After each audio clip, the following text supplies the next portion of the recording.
It is 9 o'clock, y'all. We are live on Facebook. We are in our Zoom room. Where's our friends at? I do this every week. Like, where's everybody at? Give everybody some time. Yes, we give them about 5 minutes and we'll get started.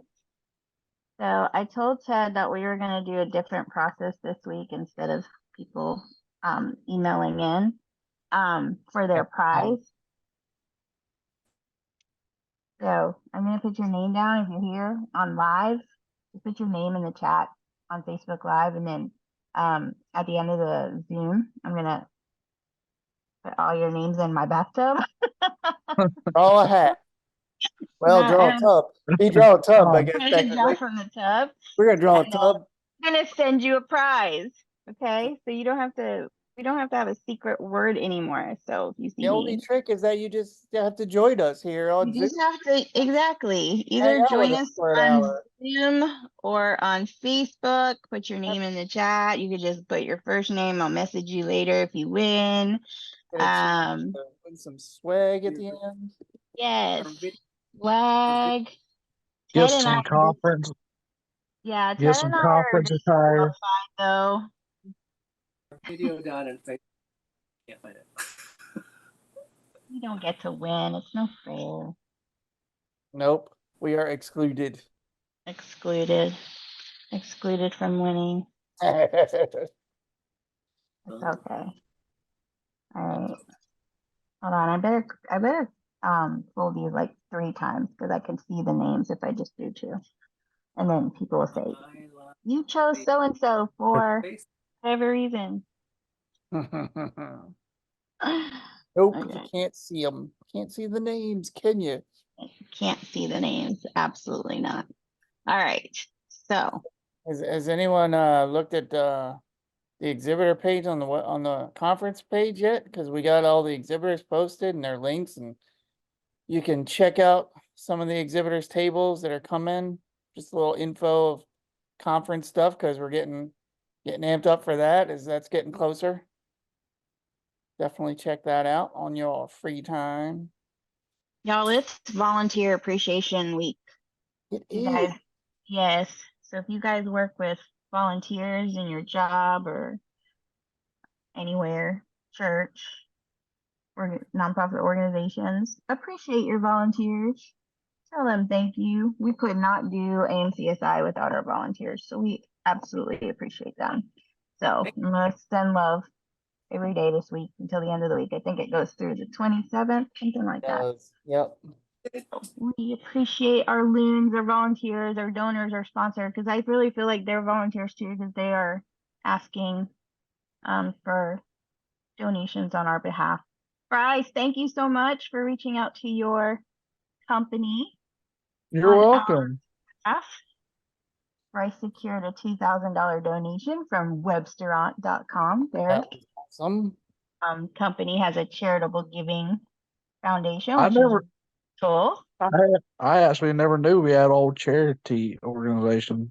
So that's So most corporations have a charity giving section, and all you have to do is ask. We have all the paperwork and all that fun stuff that you would need to request funding to support your favorite charity. And it doesn't necessarily have to be us. We appreciate it being us, but if you have other favorite charities that you support, check with your employer.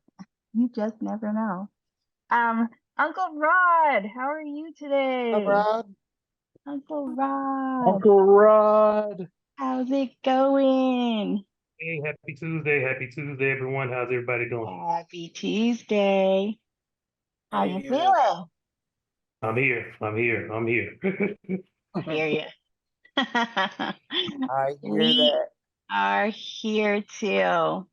At least I think I am. I'm not 100% some of the times. Well, I'm normally at 85 every day, so hey. Oh, there we go. I got you. Good. So I hear we have it's 72 days until our Atlanta conference and 67 days until AMC Awareness Day. We just got word that Charlotte skyline is going to be lit blue for AMC Awareness Day. So if you are living close to a big city, you might be able to petition hotels, buildings, tourist attractions, bridges, all that fun Tourist stuff. spots, yep. Not yes, to be lit blue for AMC on June 30th. So send us a message if you're looking to do the same. Last year we had Philadelphia, and years past we've had the New Orleans Saints Stadium. The Niagara Falls has done it several years in a row. We're still trying to get the Empire State Building to support us. And a number of other bridges and tourist attractions have also participated. So if you are in a big city and want to reach out to your buildings, I think there's usually one entity that takes care of all the lighting. So I think if one building does it, majority of the other ones participate as well. So let us know. Super excited about Charlotte, as I lived there I didn't live there, but I lived there for dance for many years for my son. So that's really cool. I think that I'm not going to be there because I will actually be in Atlanta on Awareness Day. So working on Atlanta too. Let's see if we can get the Atlanta skyline blue as well. We'll see. That would be amazing. It would be amazing because all of us will be there. Well, not all, but majority of us. Shy Randy's here. Yay. Hello. So yeah, so that is a little bit of our announcements for today. Just the usual with conference. There's still some 88 rooms left available if you're looking to attend. Registration is still open. Visit our website for all that information. And let's see. Just making sure.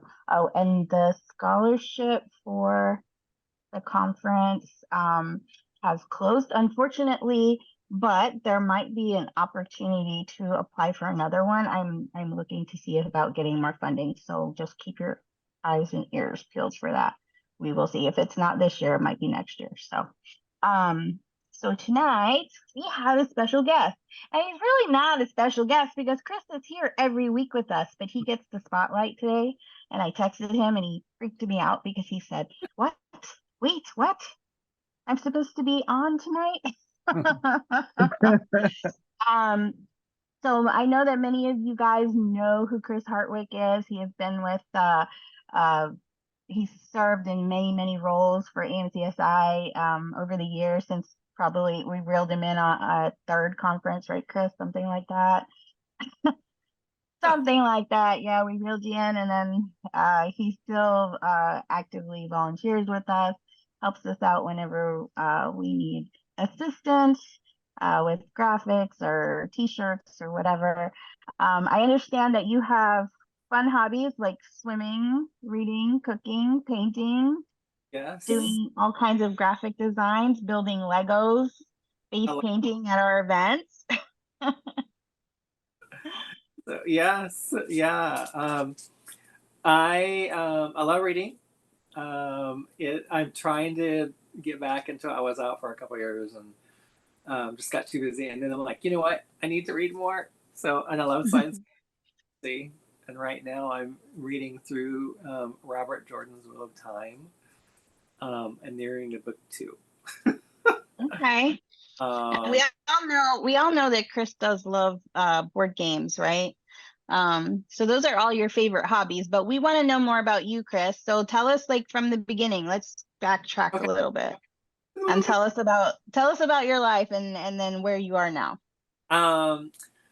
So when I was born, I think most people have probably heard this. The doctors predicted that I wouldn't be able to do anything, and so they considered me back in the day. I would be considered a vegetable, have to have everything done for me. I was also put up for adoption at birth. I know some people don't realize that, and I know a few people I have told, and they kind of forget, and they're like, "Oh, really?" Like, yes.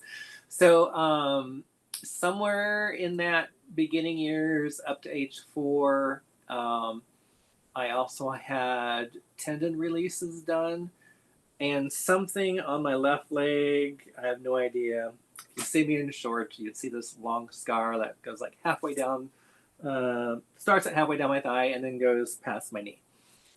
So they did something with the knee area, and then around 4 years old, my foster mom was like, "He can walk." And so, as they say, this old to a man, or way to a man's soul, heart and soul is food. And so she enticed me with cookies Right. until I walked. And I used to scoot like everywhere, so, use my heels and scoot across. And I see several AMCers do that. And every now and then, even as an adult, I will, depending on the situation, I will scoot somewhere. Usually, it's probably trying to find some place to get back up. At 6 years old, I'm trying to remember.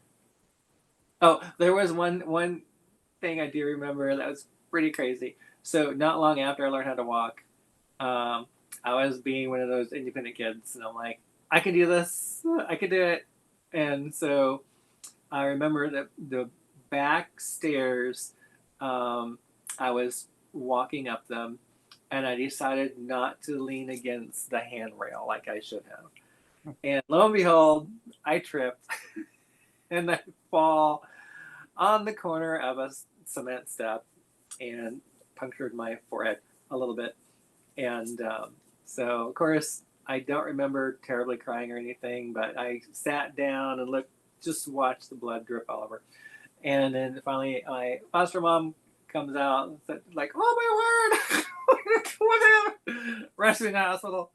And so I ended up getting a few stitches. Other than that, I mean, it wasn't horrible in one sense, but yeah, it was. I guess looking back, it was probably scary to my mom. And then around 6 years old, my parents adopted me, and I barely remember, but I still kind of remember sitting in court and saying yes. I would have this family as my family. And at that time, they had an older girl, daughter named Shal, and she and I are 6 years apart. And then during my lifetime with them, we adopted two other siblings, another girl and another boy. And so, and between us, let's see, Shannon is 8 years younger than me, and my little brother is 10. But he passed away at a very young age. So it's just my two sisters and me.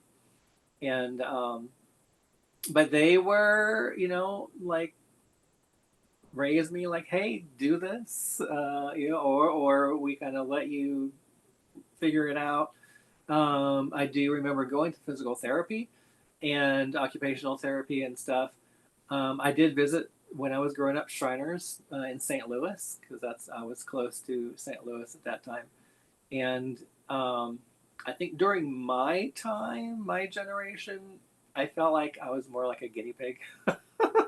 Because sometimes, the doctors would look at me like, what are we doing? Because, I was doing things that were like, oh, wow. You know, so I think just, watching me, it was just like, oh, wow, this guy is like doing a lot of different things. When I was 15 years old, we were talking about doing some arm surgery.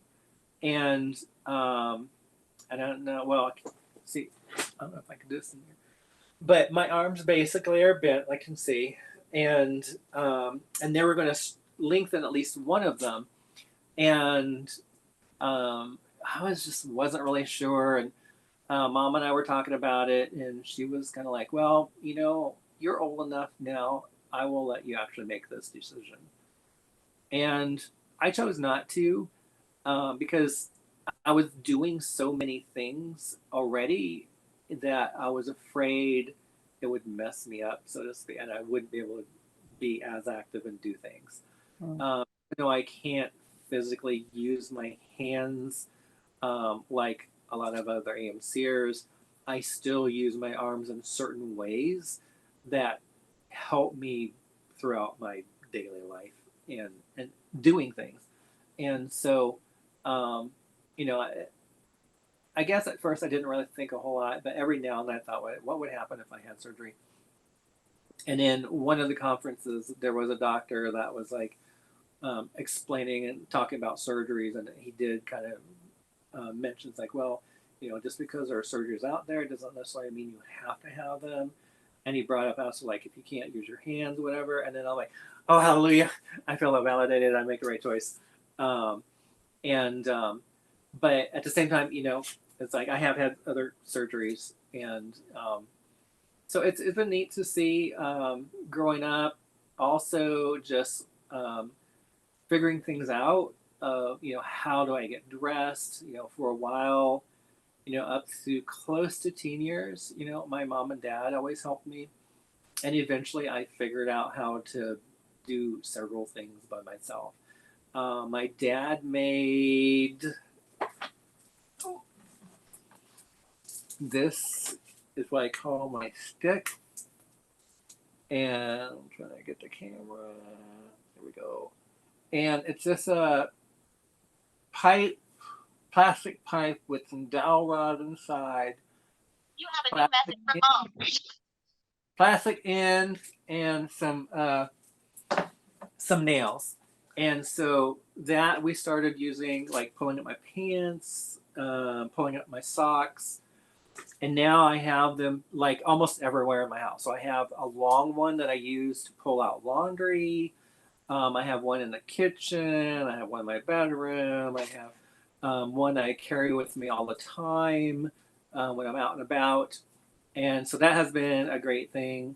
And like my parents and I would sit down and try to talk about things from time to time, and like what will work, what not.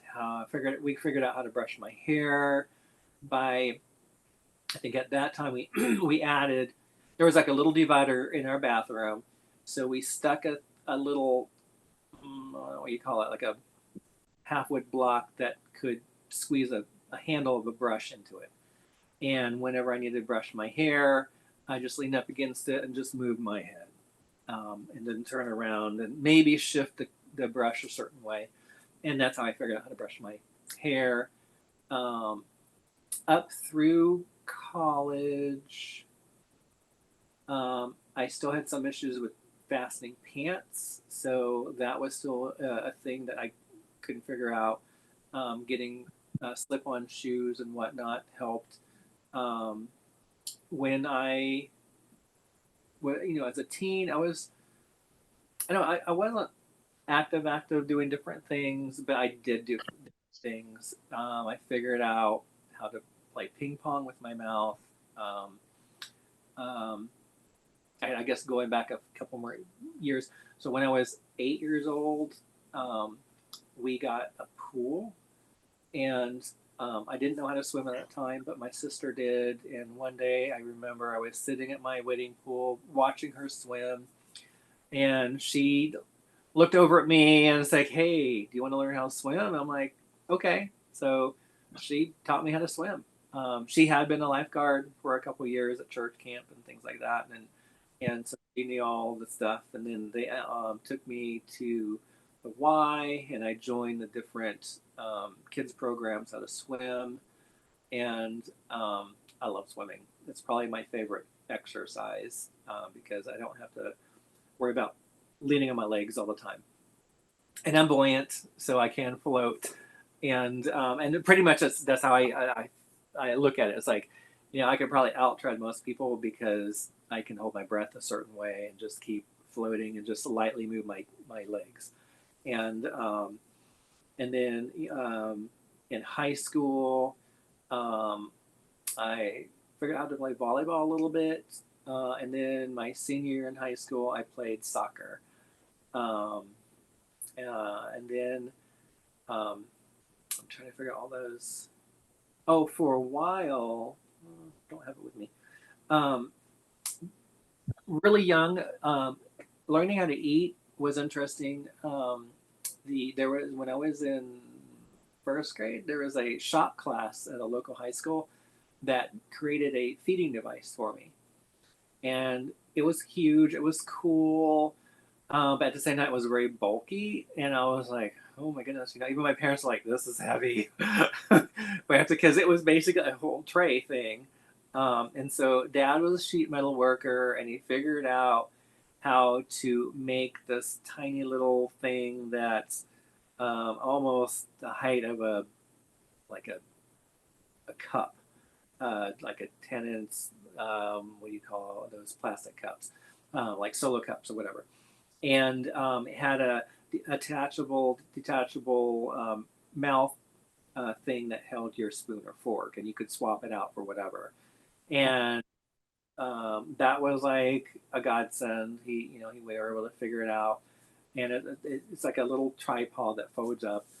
And I have two of them still. I think there were three that we ended up creating. Um, but that helped me all the way through college. And then college life, I discovered, was way more fast paced. And so eating shifted. So I figured out how to eat my way. And I think there's a video out there somewhere that kind of shows that. If not, I probably need to make a new one that does that. So now I don't eat with a feeding device, and I just use a fork and a spoon my way. And um, Dad was a little sad when I first stopped using it. I felt a little guilty because I wasn't using his device anymore, but I had to kind of shift.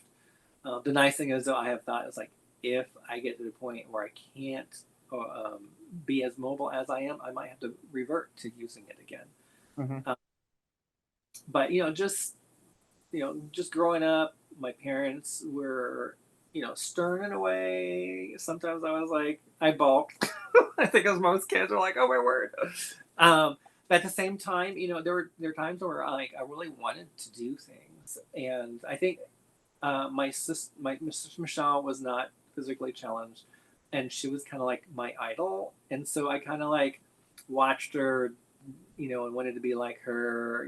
She was really pretty, and she had all these cool friends, and she was artsy, and she did all these things. I was like, I want to be like Michelle, and so, um, I actually, interestingly, I did become artsy. I funny is like everyone but me thought I was going to be an artist when I was growing up, and I always said, no, I'm not going to be an artist. And so it was one of those things that kept hounding me, and I just thought it was a hobby, and it was fun to do. I enjoyed it. There was some show of creativity when I was young. I had one teacher show that I could stay in the lines even at a really young age, compared to my cohorts, and so I just showed an aptitude. Even like when I was 15, um, I used to do Easter seals in Illinois, and they had a summer camp that they do, I think, twice during the summer, and eventually I outgrew it. And so I was like, well, what can I do to kind of stay with it a little bit? So I volunteered for it. And so I worked a couple years as like the craft person. And at the end of each summer session, they would have a fun carnival and do all these things. And so I basically picked up a paintbrush and figured out how to face paint. And so that's where I actually got started, when it was at Easter Sill face painting at 15. And now over the years, I work for a university, and they do theatrical productions. The last couple of years, I have not been doing any face painting for them, but how long has it been? Oh, I want to say 3 years after I graduated, I think it was, I started doing the theatrical makeup for the stage production, and helping with that. And then we've done this other thing for, I think, almost 20 years, no, 26 years now. And the last four I have not done. But that was really cool too, to get into doing the theatrical makeup for it. And there was some cross hatching. I just forgot the Rembrandt's black and white, the cross piece. I forget the name, but it has a lot of cross hatching in it. And I figured out how to cut up a fan brush so it just has little streaks of brushes, and to make the cross hatching much easier. And so I use a lot of brushes. We also figured out how to do take certain sponges and stick them in between a little dowel rod that had a little slit in the end that would hold it for me. And I would just press it up against the face. It's a little unnerving because here I'm painting faces and I'm pretty close, in mega personal space. So sometimes I'm like, oh, I hope my breath doesn't smell, But I really enjoyed it. And then some of the people who worked with me for a while, if they knew I was working and I was on their piece, there were a few that were like, I want Chris to paint me, and so let's say they knew I really liked how I worked, and but I got through high school, graduated, went to college, ended up going into art. Yeah, after all, it was a God thing. I just kept pushing and pushing, and I'm like, no, no, no, no. And then I had student teaching on my hall my freshman year, and I would overhear them, and I was like, oh no. It's like, I don't want to do that. So I switched over to graphic design, and have basically been doing it in one way or another ever since. And for several years I did, I guess a couple years first, I did cell painting, which was like working on a cartoon. So all the different images that would make the character move, I painted those. And then I got moved over to a different department, and I became an animator. But it was very archaic, and I'm not that great. So basically, it was just simple things for some different classes and whatnot. And then I also oversaw a CD that they had created for like a Spanish group. They had some students that were working on it, and I painted it, and so I oversaw that. And then I went into marketing, some video products and whatnot, and then now I'm in a marketing department doing the design for the university itself. And so it's been neat, to see the journey all the way through. Going back to the homeschool department, I also helped a lady there paint her marionettes and puppets and things that she would use. And so it was just fun. It was really laid back, really fun, energetic group of people to work there, and just a lot going on, just having fun. Sometimes we'd actually be chosen to sit in and be voices for different characters or something, just to help get the curriculum out the door. And so it was neat. And but it's been fun. The Lord has been really good, just trying to get me to do different things, figure out how to eventually I live on my own too. I started off living in apartments with other guys, and I eventually kind of moved around, and finally one guy basically said, I do not want to help you. And I was like, whoo, okay. That's tough because I hadn't really thought about it. I was like, I was, and basically, I was having people help me wash my hair and fasten my pants, tuck my shirt in. And so I got to the point, I was like, wow, what do I do? And but it made me think. It's like, okay, well, what can I do?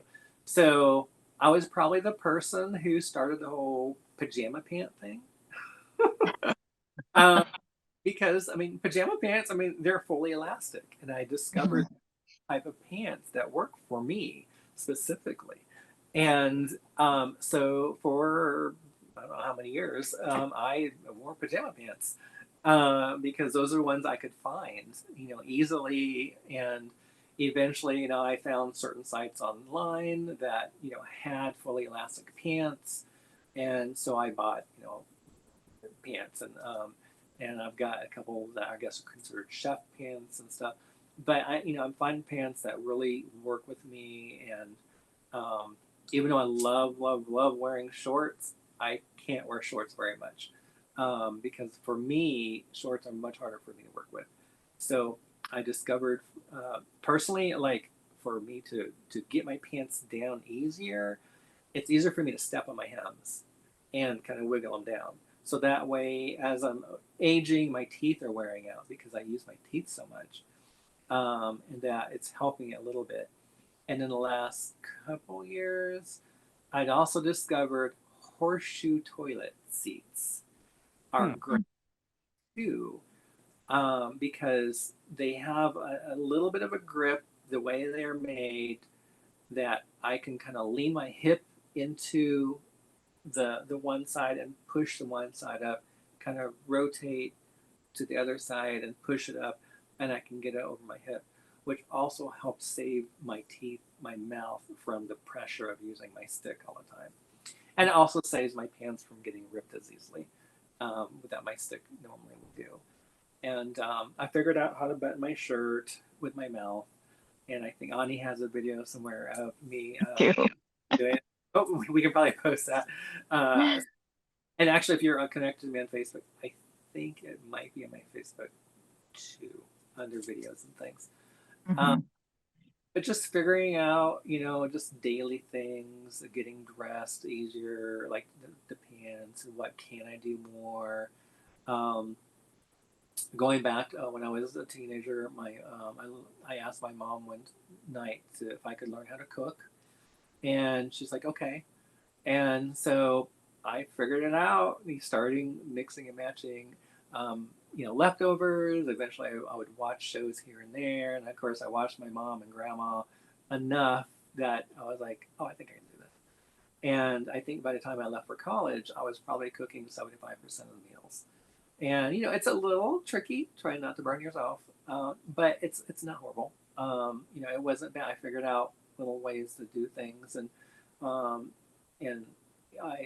my friends kind of tease me about being a gourmet cook.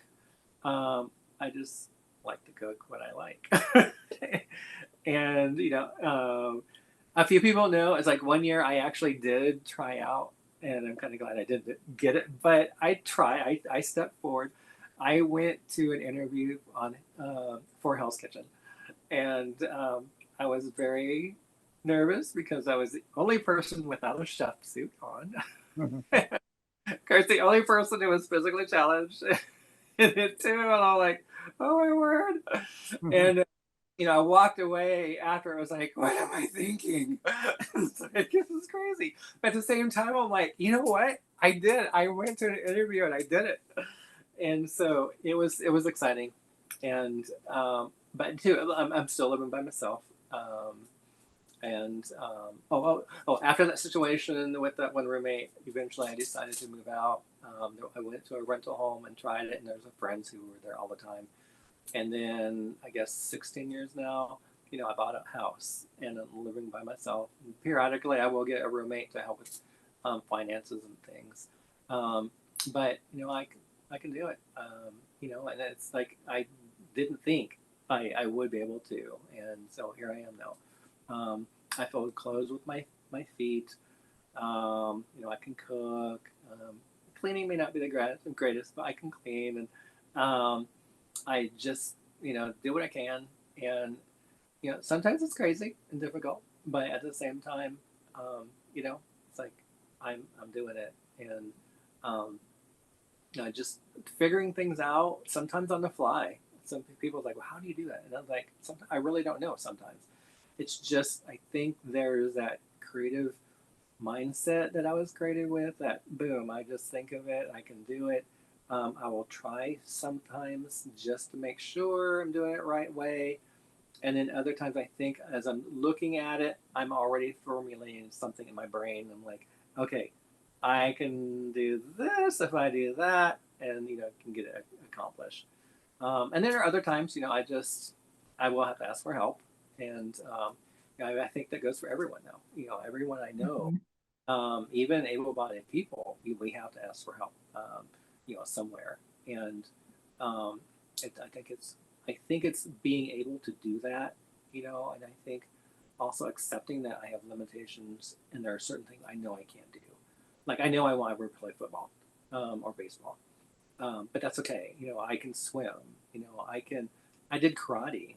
I did karate for 20 years, and my instructors. And that actually started in college. My mom nearly died, I think, when I told her. And her thing was like, "Don't you dare come back with a broken bone. I told you so." And I was like, "Okay." But I love karate. I ended up getting a black belt in it. Chinese Kempo is what I did. And I led a team for a couple of years, and we did demonstrations and whatnot. And that was like probably one of my highlights of life. My black belt was the hardest test ever. But it was so cool when it was over. Like when I got done sparring, I went back to the dressing area, and I was bawling. I could almost cry. And I was just like, "Oh my word!" And my friend was like, "Why are you crying? You did it." I'm like, "I know." I knew I had done it, and it was like the most exciting thing, because I was one of those where like, I'm gonna die, I'm gonna pass out, like the first person to pass out. And that was like one of my things where I'm like, I don't want to pass out, because I saw some other friends get their black belts, a couple years before me and stuff. I'm like, and I could tell it's like some of them were hit just right. You could tell they were fighting. Like, I'm not gonna pass. And I had that same thing happen to me too, because I was like, oh my goodness. And I was just praying. It's like, oh, please, Lord, don't let me pass out. Please, Lord, don't let me pass out. And, but it was like the most exciting thing. And I think too, like my instructor asked me during the private test part, and he's like, why do you want to do this? Whew. I thought I could do it. And I was like, I'm doing this for other people who can't. It's like there's not that many people who are physically challenged who do something like this. And I'm doing it for them. So it was really exciting just to have that black belt. And my instructor afterwards, he's like, when I finally got up at one point, and he's like, I had a different look in my eye, like, I'm gonna get through this. And he was like, he knew. I was like, all right, he's ready. He did it. And surviving that sparring match was like the most crazy thing. And just being I think able to do so many things. I paint with my mouth. I do graphic design with my feet. And it just there are so many ways to do different things, and it's like you can't give up, and you just got to keep persevering. And and um, and sometimes for me, I think, coming from the background I come back from, it's like some people look at a person with a disability and it was like, well, it was by chance, by accident.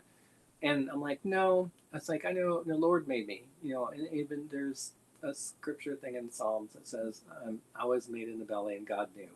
So even with me being born disabled, he knew. And, I can show people that even though I am physically challenged, that there are things, I can do. I hear all the time, it's like, you surprise me. You do so many things. And some people even say, you do more things than I do, and I have full use of my hands. And, it just, I think that spirit of I can do it, I want to do it. And yes, there are those days where I'm tired. I'm like, I really don't want to do this. But I feel like there are so many more good days than there are bad days, and you just continue to do, and you don't always think. You kind of look back maybe sometimes and like, oh, maybe I should have done it that way. Especially when you're using your mouth and you're touching certain things, and it's obligatory. It's like I don't always think about, when I'm picking something off the floor, if I'm touching with my mouth, until afterwards I'm like, I'm like, well, okay, maybe that was not a good idea. But, again, this is how I do things all the time. And so it's been fun though. Games, working around the kitchen. I had, when I was young, not after college, I had a guy help me make this. Huh. This I use. I'm sorry. Wood chips. This I use to help me with opening cans. So like the lower one is for like taller cans, the higher one for shorter cans. So when I hook the can into can opener, it does its thing. It drops a little bit instead of like all the way down and splashing everywhere. So that's been helpful to me, and just having creativity. When I used to shower with a tube sock when I was younger.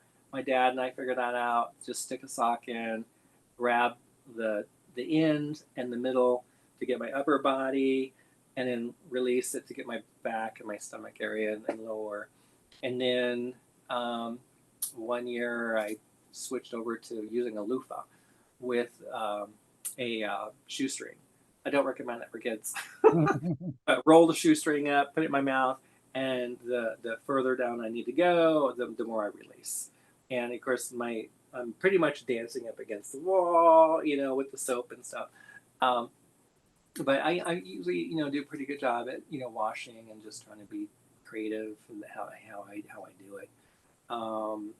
There is a video of me brushing my teeth, putting in my socks.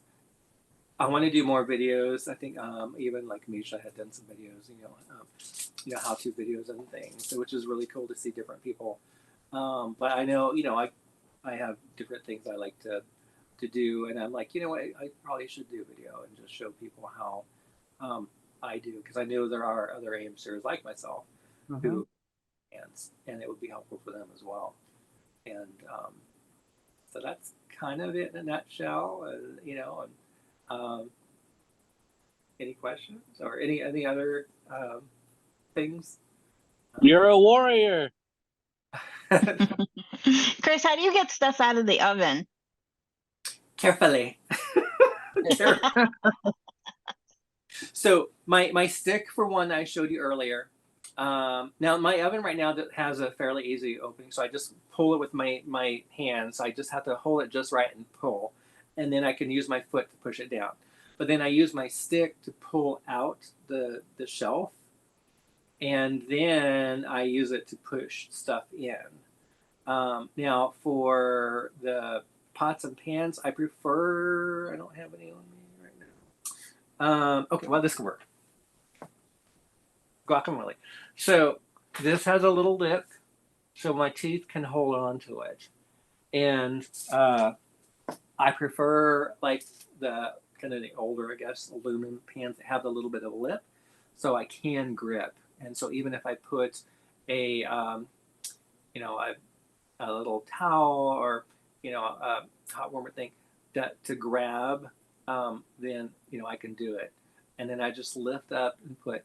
Now if it's a giant thing, like every now and then I have glass, I'll probably have to empty the glass out first by just scooping out the different sections and putting them into my Tupperware. And eventually, once it's cool enough, pick up the whole empty glass piece itself and set it on the counter.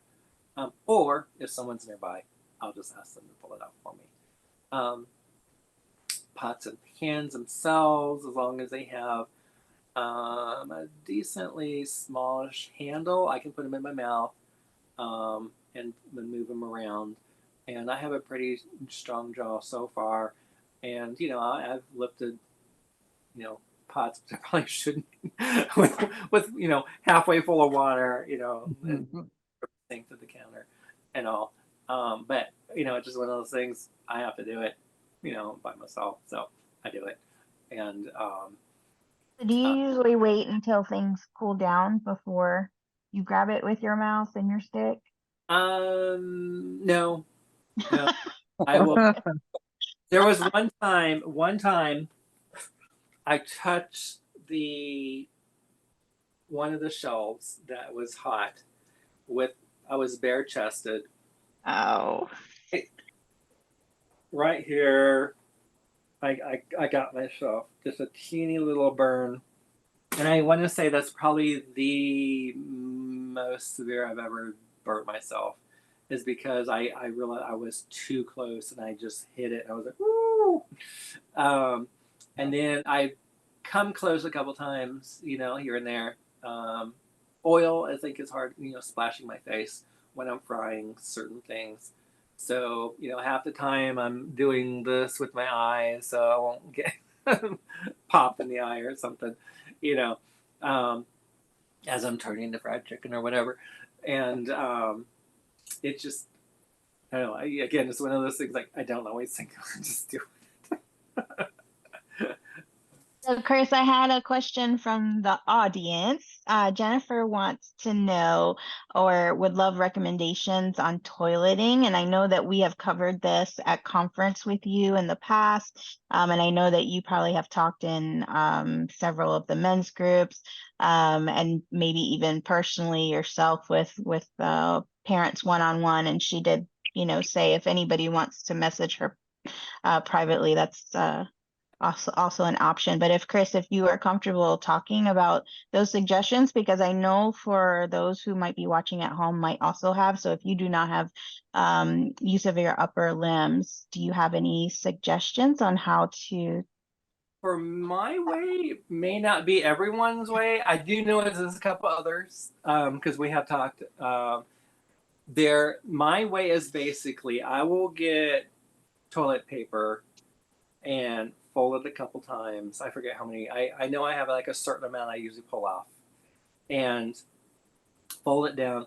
And what I do, I will put it on the toilet seat, kind of closest to the edge, but you have to be careful because I'm going to fall in. And then basically sit on it and kind of move, and then get up, rotate it a little bit more, sit on it until it gets too icky. Then I get some more until I feel like my behind's clean. Enough. And I'm usually looking, and so that's probably when I'm in a long bathroom and it seems like I'm in there a long time. Usually it's because I'm wiping myself in that regard. Now there are some things out there. There's like I think it's like a curved brush I've seen. Oh, not a brush. I'm sorry, not a brush. It's like a Handle. plastic stick with a little notch in it that you can put toilet paper. Some people can use and wipe themselves. Bidets are good for some people too. I'm not real comfortable. I tried that once. It was just like, oh, I don't know. But I'm still. I'm gonna say I'm never gonna use one. But right now, I'm still haven't gotten to my point. Like, yeah, I can do it. And some of it's like it's just you have to kind of really experiment on yourself. It's just like how will it work for you, and it's like the best way to do. Some people who can use their hands can use their hands. So there is a bunch of things out there, but at the same time, it's kind of like what works for you. And right now, for me, this is what I figured out long ago, and it works for me so far. As I'm getting older, that might be something I have to kind of reconsider, like especially maybe when I'm in more of my 60s, 70s or something like that, when I start to have a little bit more mobility issues, a little more easier to tumble over, I might have to kind of figure out there's got to be a different way because I'm always bending over, I don't want to fall into the toilet, or fall into the bathroom floor, get stuck. So that's something that I definitely have in my head. Like, I might have to, reconsider this after a point. But I'm not sure how some of the other AMCers do. But I do know there are a couple like myself who have the similar way. We sit on the toilet a certain way, and that's how we do it.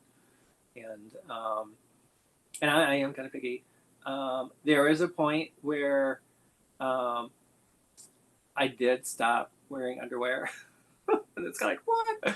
But because of my mouth, because I use my mouth so much, underwear is so much more difficult because it's tighter.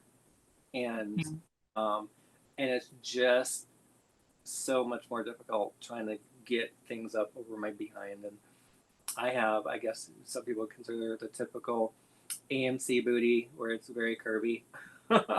And so, it's tough. And, if you're sweaty, like I'm usually sweaty, it's difficult to get 2 layers of clothes back up, and even down, to a degree too. And if you're in a hurry, you're like struggling, like, oh my word, get down, I gotta go. So like, whoo, and so we do, you don't want to have a vest. So, and then I forget how many years it's been so long. I just kind of had to quit.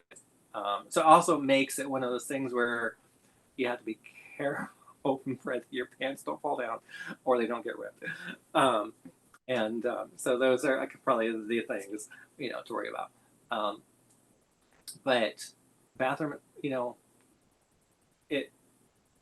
that's all I got. I know it helps, it might help somebody. So Yeah, if any of she did say that it was helpful and that they're also in the experimental phase as well.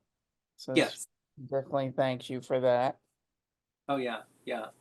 And I would say for parents, like, definitely let your children experiment, try something. Don't just let them say no, or maybe for you, don't say no, because it might be something they really could do if they find that right groove. And I feel like I do things so much that I really don't always think about it because I feel like it's just part of me. And it's just like, how do you do it? It's like, I don't know. I just do. It just, it's second nature. It's like, well, people use your hands. You do things. You pick up things. You hold 2 or 3 things. Sometimes with my mouth, I can hold 2 or 3 things. And it's a juggling act, and figure out how to do your feet and toes or whatever. So it just whatever works for you. Sometimes it is a trial and error, and other times it is, oh yeah, I can do it if I do it this way. And the more you do it, the easier it becomes too. And I feel like even in my life, it just, I do buttoning my shirt. Depending on the thickness, I feel like for me that's an easy thing to do with my mouth, and I don't really think much about it. Picking up pots and pans, I just do it. Unless look at certain ones, I'm like, oh, maybe not. Well, Chris, so I'd also like to just suggest that some of our parents, if you're watching, there's a group on Facebook that has almost 7,000 Facebook community members. Also post in there your questions about toileting, because I know that with AMC, everyone's affected differently, and there's probably so many different suggestions out there. But we only have about 6 minutes left, and I wanted Chris to give everybody a opportunity to visit him at the Artist Guild in Greenville. I know we have a lot of families that are coming into town for treatment now in Greenville, South Carolina. So if you ever want to meet Chris in person, you can visit him at the Artist Guild in Greenville. Chris, do you have like a regular schedule there? Not totally, but I do try to be on Saturday. Since I work full time, Monday through Friday, at the university, Saturdays are usually my times. I will say this weekend, I don't think I'm going to be there. I'm supposed to be going to see some friends this weekend. Maybe, fingers crossed, doing a couple of videos, how-tos. Okay, Thanks. awesome. Very cool. One of them is again showing again how I put it together, Lego. set, and I'm thinking it's like, oh, I could show X number of things. So so we'll see.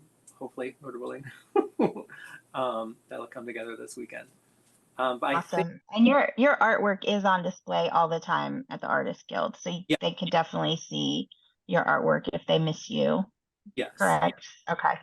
I am one of the 18 members of the artists. I'm actually one of the founding members.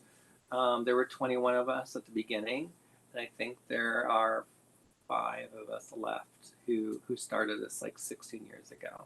Nice. And it's been a great opportunity to, show my work and, be around other artists, get some new perspectives of what to create, how to create, watching them and their styles. And so there's a good eclectic group. There we got a couple of photographers and painters. And, so yeah, it's been nice to have the opportunity. And Greenville has a good art community here. And it's really grown the last several years. But we were like one of the few, if not the last, co-op art gallery in the area. Nice. Okay. And so yeah, come by. Yes. Awesome. Well, Chris, thank you so much for sharing a little bit of your story. I know you could go on, and you have such an incredible story, and I know you missed a lot of parts of it. I'm thankful for your friendship, that I get to see you often.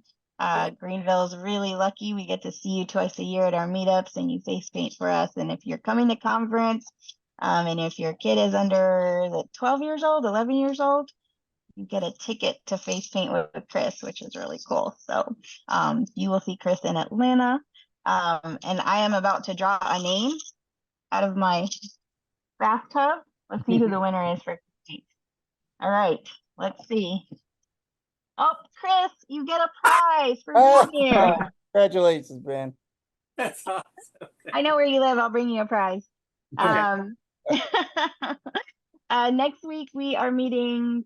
Ted, what's our next meeting date? I forgot already. April 30th is next Tuesday. April 30th. I do not have a special guest lined up. So if you are watching and would like to tell your story to our AMC community, Danny, you raising your hand. Let's go.